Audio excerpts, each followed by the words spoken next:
বাসার কি স্টাইল, কি ভঙ্গি, মনে হয় যে বাসার বেডরুম। আসলে লজ্জাবোধ কমে গেছে।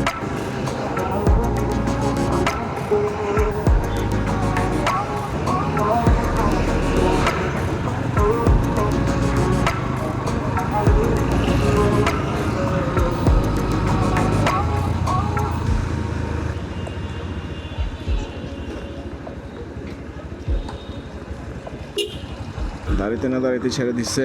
গুড, থ্যাংক ইউ ট্রাফিক বিভাগ।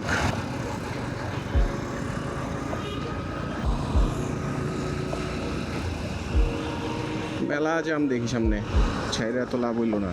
মেলা জাম, মিনিমাম 3টা সিগন্যাল লাগবে এটা পার হইতে, যা বুঝতেছি।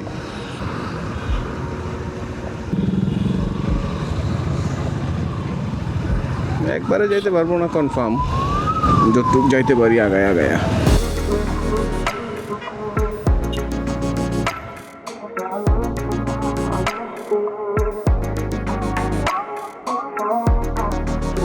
চোদ্দ সেকেন্ডের একটা ধাক্কা আছে, ওয়েট করি।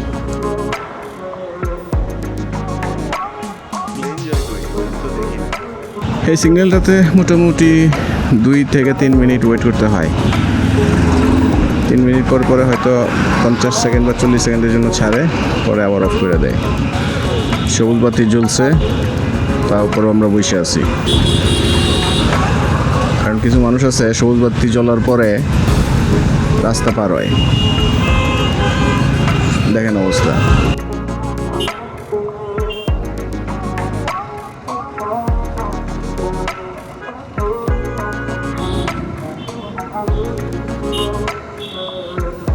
পার হয়ে যায়, পরেরটা পরে দেখা যাবে।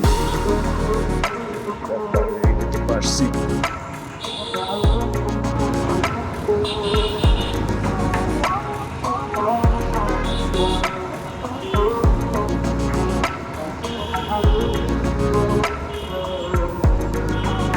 ফ্লাইওভার ওঠার আগে এত ট্রাফিক কেন? আবার কোন কাহিনী? দুপুরবেলা তো ফাঁকাই পেয়েছিলাম।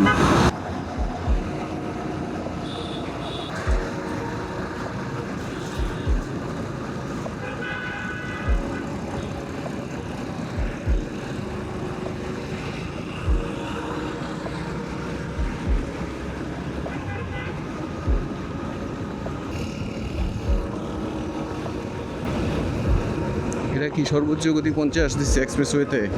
এটা কোনো কথা? মিনিমাম তো 70 দিতে হবে, 70 বা 80 দিতে পারত। এক্সপ্রেসওয়েতে আসলে কীভাবে? যে কোনো মোটর ভেহিকেল তো হালকা একটু রান করলেই 50 উঠে যায়। এইসব নিয়মকানুন আসলে ইঞ্জিনের উপরেও ক্ষতি করে। কারণ কারেক্ট রেশিও অনুযায়ী স্পিডের সাথে রেশিওতে চালাইতে হবে না, গিয়ার চেঞ্জ করতে হবে না। আবার একই গিয়ারে অনেকক্ষণ ধরে ব্যবহার করলে সেটাও তো সমস্যা, ইঞ্জিনের জন্য ক্ষতিকর।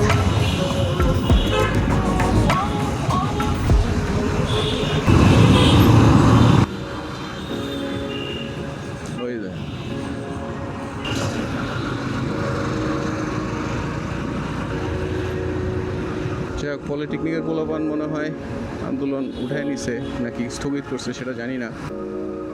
আজকে আন্দোলন ছিল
আন্দোলন না কিসের কথা শুনে অনেকেই মনে হয় বাসা থেকে বের হয় নাই, একদম এই কাজে যাদের তারাই বের হচ্ছে এখন।